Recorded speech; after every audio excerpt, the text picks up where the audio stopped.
बिस्मिल्लाहिर्रहमानिर्रहीम। अस्सलामुअलैकुम।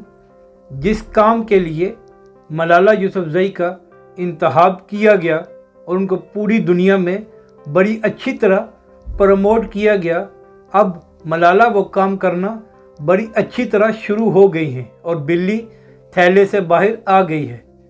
मलाला यूसुफजई जिन्होंने एक मैगज़ीन वोग को इंटरव्यू दिया है, उसमें फरमाती हैं कि मुझे समझ नहीं आती कि लोग एक साथ रहने के लिए शादी और निकाह क्यों करते हैं, इसके बगैर भी तो एक साथ रहा जा सकता है।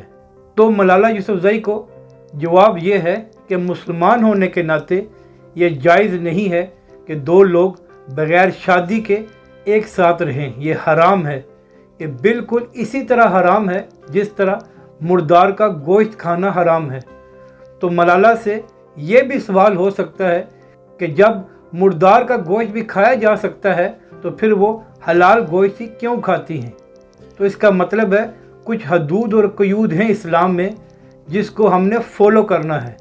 और वैसे भी अगर मलाला को इस बात की समझ नहीं आ रही थी तो अपने वालिदैन से पूछती कि उन्होंने निकाह और शादी क्यों की अगर वो इसके बगैर भी एक साथ रह सकते थे। तो हो सकता है कि मलाला को बड़ी अच्छी तरह जवाब मिल जाता और फिर उनको इस इंटरव्यू में ये बात करने की ज़रूरत ना पड़ती।